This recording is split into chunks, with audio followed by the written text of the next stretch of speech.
അഭിനന്ദനായ മാത്യൂസ് തിരുമേനി,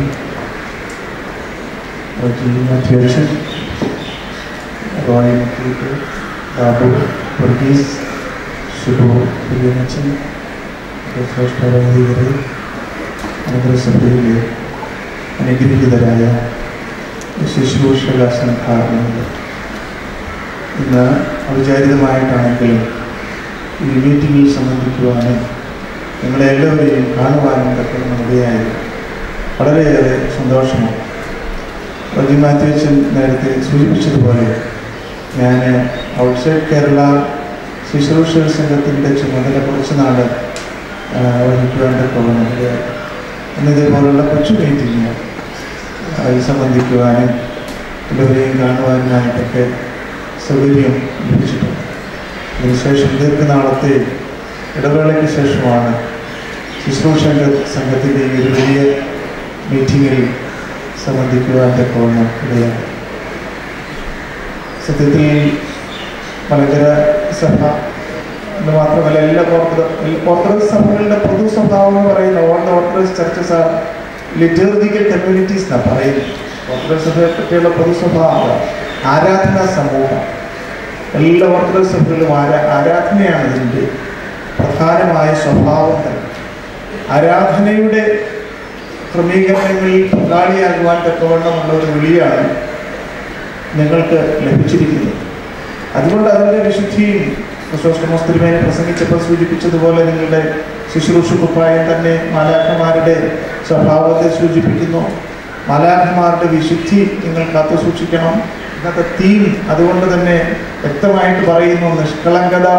അത് മാലാഖമാരുടെ സ്വഭാവത്തിൻ്റെ ശ്രേഷ്ഠമായ ഒരു ഗുണമാണ്. മാലാഖമാർക്ക് സമാനമായ ശുശ്രൂഷയാണ് നിങ്ങൾക്ക് ലഭിച്ചിരിക്കുന്നത്.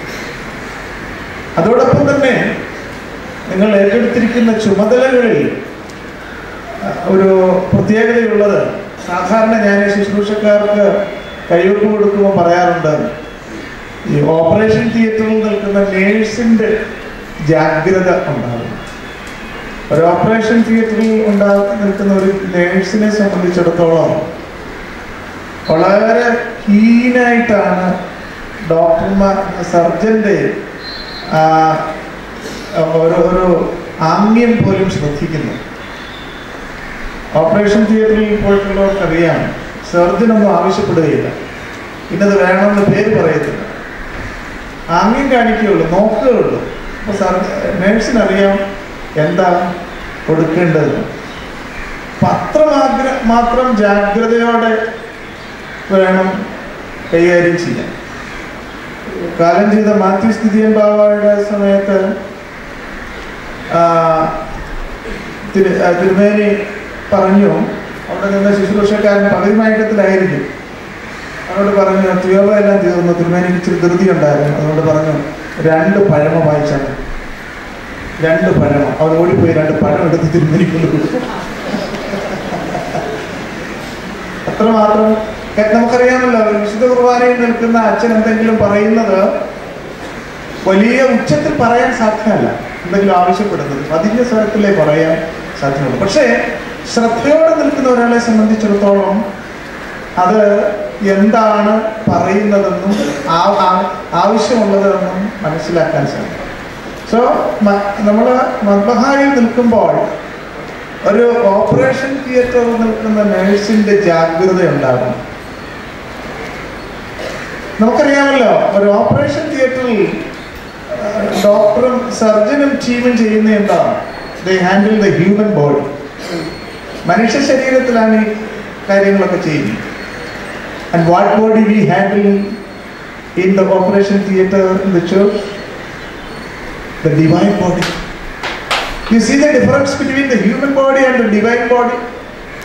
സാധാരണ ഹ്യൂമൻ ബോഡി ഹാൻഡിൽ ചെയ്യുന്ന ഇത് നമ്മൾ വളരെ ജാഗ്രതയോടെ ശുഷ്കാന്തിയോടെ ചെയ്യുമെങ്കിൽ ഒരു രോഗിയെ ഡോക്ടറും സർജനും ടീമും കൂടെ കൈകാര്യം ചെയ്യുമ്പോൾ അലസത ഉണ്ടായിക്കഴിഞ്ഞാൽ എന്തെങ്കിലും സംഭവിച്ചാൽ അവർ കേസ് കൊടുക്കില്ലേ? പിന്നെ നമ്മൾ അവിടെ സർജനും നേഴ്സും എല്ലാം പ്രശ്നമാണ്. അതുകൊണ്ട് വളരെ ജാഗ്രതയോടെ ചെയ്യും. പക്ഷേ ഓൾട്ടർ എന്ന് പറയുന്ന, ത്രോണോസ് എന്ന് പറയുന്ന ആ ഓപ്പറേഷൻ ടേബിളിൽ കൈകാര്യം ചെയ്യുന്നത് സാധാരണ ബോഡിയല്ല. It is the divine body. യേശുക്രിസ്തുവിന്റെ തിരുശരീരം കൈകാര്യം ചെയ്യുക. സാധാരണ ബോഡി കൈകാര്യം ചെയ്യുന്നിടത്ത് വളരെ ജാഗ്രതയോടെ ആണെങ്കിൽ അതിനേക്കാൾ എത്ര മടങ്ങ് ജാഗ്രതയോടെ ആയിരിക്കണം അവിടെ നിൽക്കുന്ന മനുഷ്യർ നിൽക്കേണ്ടത്. അവിടെ നിൽക്കേണ്ട മനുഷ്യർ നിൽക്കുന്നത് എത്രമാത്രം ജാഗ്രതയോടെ ആയിരിക്കണം. പലപ്പോഴും പള്ളിക്കകത്ത് മൊബൈലിന്റെ ശബ്ദങ്ങളും ഞാൻ ചോദിക്കട്ടെ, ഈ ജാഗ്രതയുടെ കാര്യം ഞാൻ പറയും. പോക്കറ്റിൽ മൊബൈല് വൈബ്രേഷൻ ഇട്ടിരുന്നാൽ നിങ്ങളുടെ ശ്രദ്ധ പതറുമോ? പതറും അല്ലേ?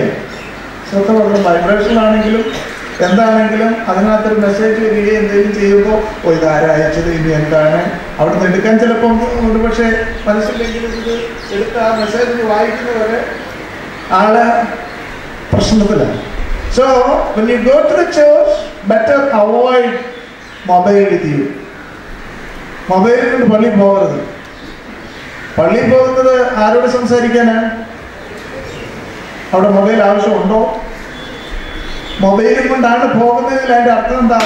ദൈവത്തോട് സംസാരിക്കാനല്ല പോകുന്നത് എന്നുള്ളത് അല്ലേ? അതുകൊണ്ടാണ് മൊബൈൽ കയറുന്നതെങ്കിൽ അതിൻ്റെ അർത്ഥം നിങ്ങൾ അതുകൊണ്ട് ഇതിൻ്റെ ആവശ്യം കൊണ്ടല്ല, ഇതിനു വേണ്ടിയല്ല പോകുന്നത്.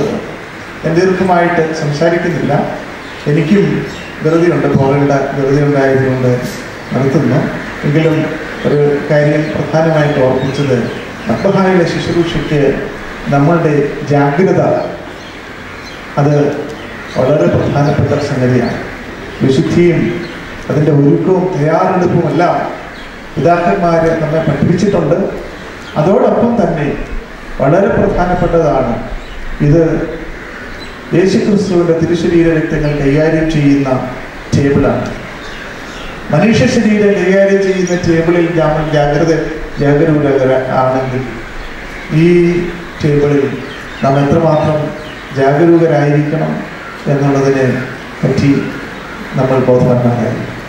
നമുക്ക് എല്ലാ വർഷവും നടക്കുന്ന ഈ ആനുവൽ കോൺഫറൻസ്, അതുപോലെ തന്നെ ഇടവക തലത്തിലും ഡയസിഷൻ തലത്തിലും ഏരിയ തലത്തിലും ഒക്കെ നടക്കുന്ന മീറ്റിങ്ങുകൾ, ഇതിലൂടെയൊക്കെ ഇതുമായി ബന്ധപ്പെട്ട അനേകം പാഠങ്ങളും ഉപദേശങ്ങളും ഒക്കെ നമുക്ക് ലഭിക്കുന്നുണ്ട് എന്ന് ഞാൻ മനസ്സിലാക്കുന്നു. അഭ്യുതനായ തീമോത്തിയോസ് തിരുമേനിയും ഈ കാര്യങ്ങളൊക്കെ പഠിപ്പിക്കുവാൻ ഏറ്റവും മാതൃകാപരമായിട്ടുള്ള ഒരു വ്യക്തിയാണ് എന്നുള്ളതിൽ സംശയമില്ല.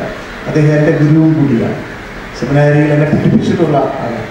അദ്ദേഹത്തിൻ്റെ ഈ കാര്യങ്ങളിലുള്ള താല്പര്യം എത്രമാത്രം ഉണ്ട് എന്നുള്ളത് വ്യക്തിപരമായിട്ട് എനിക്ക് അറിവുള്ളത് കൊണ്ട് ഈ പ്രസ്ഥാനത്തിൻ്റെ ചുമതല അദ്ദേഹം വഹിക്കുമ്പോൾ ഇതിന് ശ്രേഷ്ഠമായ ഒരു നേതൃത്വവും ഉന്നതമായ ഒരു ക്രമീകരണവും ഒക്കെ ഉണ്ടാകും എന്നുള്ളതിൽ സംശയമില്ല. പ്രത്യേകിച്ചും റജി മാത്യു അച്ഛനും മറ്റ് കൂടെ സഹകരിച്ച് പ്രവർത്തിക്കുന്ന എല്ലാവരും വളരെ ശ്രേഷ്ഠമായ നേതൃത്വം ഇതിന് നൽകും എന്നുള്ളതിലും സംശയമില്ല. തന്നെ ശുശ്രൂഷകൻ എന്ന് പറയുന്ന ഒരു മാഗസീൻ ഇവിടെ ഇപ്പോൾ റിലീസ് ചെയ്തു. അതിലൂടെയൊക്കെ തന്നെ നമ്മുടെ പുള്ളിയെ പറ്റിയും നമ്മുടെ ചുമതലകളെ പറ്റിയും അനേകം കാര്യങ്ങൾ ബോധ്യപ്പെടുത്തുവാൻ പോകണം ഇടയാകും എന്നുള്ളതിൽ സംശയമില്ല. ഒരു നിയോഗമെന്നോണം ഇവിടെ വരുവാൻ ഇടയായതിൽ പ്രത്യേകിച്ച് ഈ റജി മാത്യു അച്ഛൻ പ്രത്യേകം നിർബന്ധപൂർവ്വം എന്നെ ഇതിലേക്ക് വരണമെന്ന നിർബന്ധപൂർവ്വം ക്ഷണിച്ചതും കൊണ്ടുകൂടിയാണ് വരാനിടയായത്. ഉള്ള സന്തോഷം പ്രത്യേകമായിട്ട് അറിയിക്കുന്നു. ദൈവം എല്ലാവരെയും അനുഗ്രഹിക്കട്ടെ എന്ന് പ്രാർത്ഥിച്ചു.